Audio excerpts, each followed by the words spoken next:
जय हिंद। एक अक्सर टॉपिक में लड़का फंसता है कि सर गंगा गंगोत्री से निकलती है या गोमुख से निकलती है। हमारे हिसाब से भैया कहीं नहीं निकलती है, और आप भी अगर कंसेप्ट समझेंगे ना तो इस तरह का क्वेश्चन कभी पूछिएगा ही नहीं। और एक और फंस जाता है, सबसे ऊंचा बांध टिहरी बांध है या फिर भाखड़ा नांगल है। दोनों अपने अपने जगह पे सही है, दोनों की कैटेगरी है। समझते हैं। देखिए, उत्तराखंड जो है ये उत्तर प्रदेश से टूट के सन 2000 में अलग हुआ था। उत्तराखंड को बेसिकली दो भागों में बांट सकते हैं। इसका पूर्वी भाग थोड़ा सा छोटा है जिसे कुमायूं कहते हैं, और इस साइड का भाग थोड़ा बड़ा है, गढ़वाल कहते हैं। गढ़वाल जो एरिया है यहाँ बहुत से बड़े बड़े हिमानी का मतलब होता है ग्लेशियर, जहाँ पे बर्फ के पहाड़ होते हैं उसे ग्लेशियर कहते हैं। वहां से कई नदियों का उद्गम होता है। अब इन ग्लेशियर यानी पहाड़ों के ऊपर से बर्फ कहाँ जाता है, तो जैसे जैसे ऊंचाई बढ़ती है प्रत्येक 165 मीटर ऊंचा जाने पर 1 डिग्री टेम्परेचर में कमी आने लगती है। ये कमी क्यों आती है ये एक अलग टॉपिक है। बस इतना समझिए कि जब आप जमीन पे रहते हैं तो आपको कई जगह से उष्मा मिलती है। सीधे सूरज से मिलता है, इधर का दीवार गर्म, इधर का दीवार गर्म, हवाएं गर्म, नीचे का जमीन गर्म, तो कई ओर से हवा गर्मी आते रहता है, तो आपका टेम्परेचर ज्यादा रहता है। जैसे जैसे आप ऊपर जाते हैं तो जो नीचे की अगल बगल का वातावरण था वो तो छूट गया।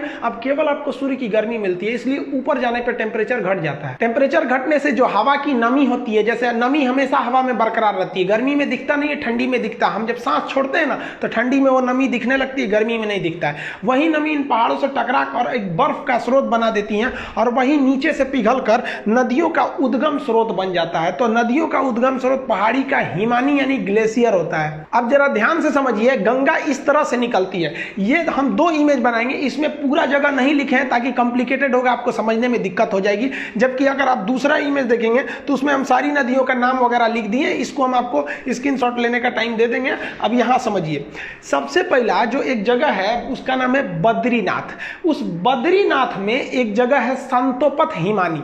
बद्रीनाथ के संतोपत हिमानी से एक नदी निकलती है जिसका नाम है धौली गंगा, विष्णु गंगा, और एक साइड से आती है धौली गंगा।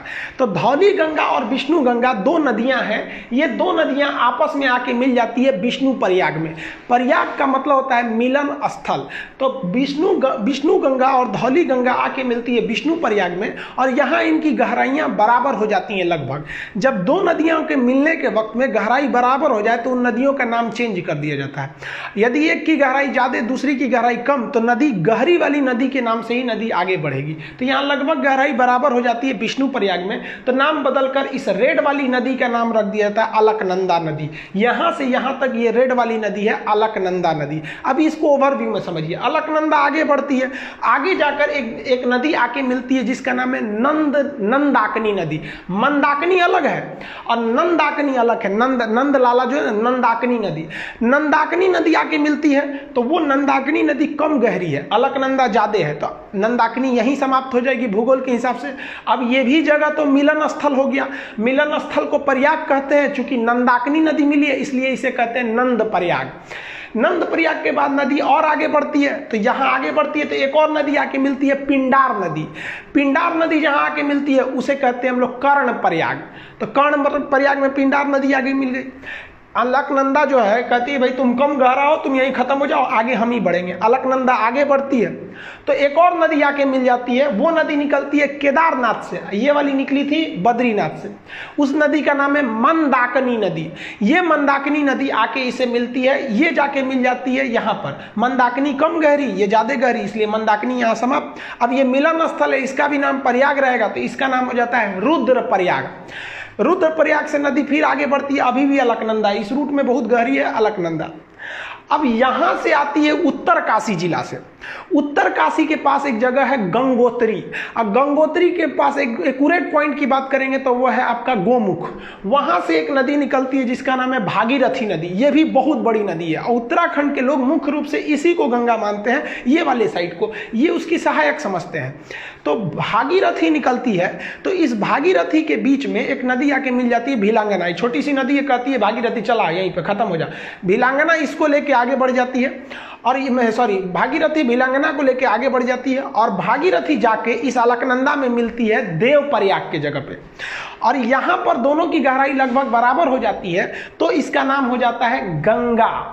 अब आप बताइए, गंगा तो इतनी नदियों से मिलके बना है, अब इसको याद करना बड़ा टफ है, तो उसको तरीका समझिए याद करने का। देखिए विष्णु भगवान थे, इन्होंने अवतार लिया, तो कृष्ण भगवान का अवतार लिए थे ये, तो बचपन में कृष्ण भगवान का नाम क्या था? यशोदा का नंदलाल, नंदलाल। तो विष्णु भगवान क्या बने? नंदलाल बने।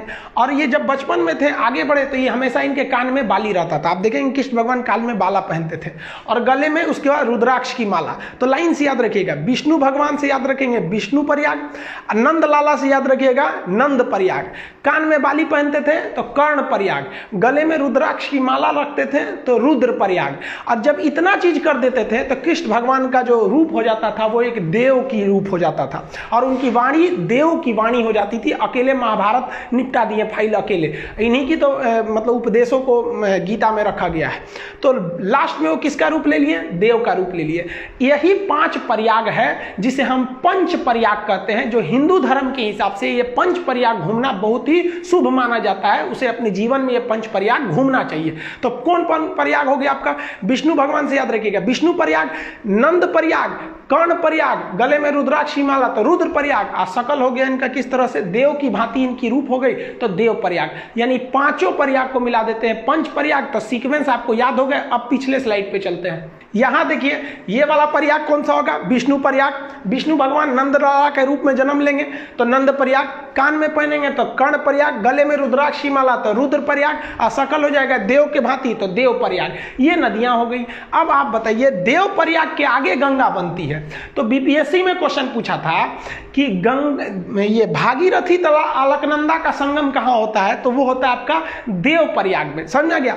अब इसको एक बार दोबारा समझते हैं। संतोपत है, हिमानी है बहुत बड़ा, वहां से निकलती है धौली गंगा, विष्णु गंगा।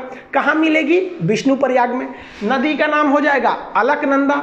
अगली नदी नंद प्रयाग, नदी का नाम रहेगा नंदाकनी और जगह का नाम हो जाएगा नंद प्रयाग। इसे भी अलकनंदा लेके आगे बढ़ेगी और अलकनंदा में आगे जाके मिलेगी पिंडार नदी। अब की जगह कौन हो जाएगा? कर्ण प्रयाग। अलकनंदा फिर आगे बढ़ेगी, मंदाकिनी को ले जाएगी अपने साथ, मंदाकिनी को ले आके मिलाएगी तो हो जाएगा रुद्र प्रयाग। गले में रुद्राक्ष की माला हो गई। अब कृष्ण भगवान के पास यही सब तो चीजें थी, अब देव का रूप ले लेंगे। यहाँ पे भागीरथी आएगी अपने साथ भिलांगना को मिलाते हुए और मिल जाएगी देव प्रयाग में, और यहां से बन जाएगी गंगा। तो देखिए गंगा तो भाई साहब निकलती ही नहीं है, गंगा नदी बनती है इतनी नदियों से मिलकर। तो अगर आप ग्रुप डी खलासी चपरासी गैंगमैन सफाई कर्मी का एग्जाम देते हैं तो गंगा कहां से निकलती है? तो मार दीजिएगा भाई साहब उत्तरकाशी जिला के गंगोत्री के समीप गोमुख से। लेकिन अगर आप बड़े एग्जाम को देते हैं कमीशन लेवल का, पीसीएस यूपीएससी लेवल का, तो इतने छोटे लेवल का वो क्वेश्चन ही नहीं पूछेगा गंगा निकलती कहां से, क्योंकि उसको पता है कि भाई साहब गंगा निकलती नहीं है। गंगा एक बहुत बड़ा नदियों का एक पैटर्न है, ड्रेनेज पैटर्न है जिसे समझना पड़ेगा। इसमें हम इन नदियों को लिख दिए हैं, यहाँ पे जो घेरे हुए हैं ये प्रयाग है, विष्णु प्रयाग, नंद प्रयाग, कर्ण प्रयाग, रुद्र प्रयाग, देव प्रयाग, और ये नदियों का नाम लिखे हैं। एप्लीकेशन में जब इसी को पढ़ाएंगे तो इसमें हम आपको याद क्लास में जैसे याद करा देते थे उसको याद करा देंगे। अब यूट्यूब पे याद थोड़े कराएंगे बैठा के आपको, और इसका पीडीएफ और नक्शा में हम आपको इसको भरवाते थे। याद करिए जब उत्तराखंड का नक्शा मतलब मैथ के क्लास में पढ़ाते थे तो ये तो पूरा चीज आपको बता देते थे। अब इसमें 2-3 चीजें अलग से आप जान लीजिए। भिलांगना नदी जैसे आके भागीरथी से मिलती है तो इसके संगम के समीप ही बनाया गया है टिहरी बांध।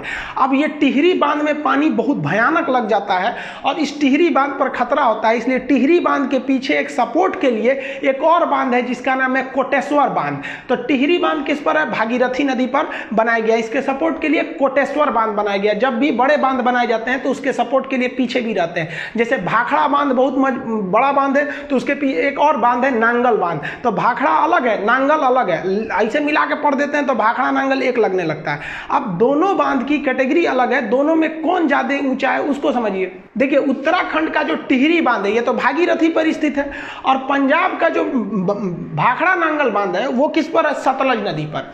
अब दोनों बांध की कैटेगरी अलग अलग है। ये बांध 260 मीटर है ऊंचा, कहीं कहीं आपको 255 देगा, तो 260 मीटर ऊंचा है, तो ये जेन्युइन है ऊंचा है। ये वाला बांध जो है वो थोड़ा कम ऊंचा है, 225 मीटर ही ऊंचा है, लेकिन दोनों बांध की कैटेगरी अलग अलग है।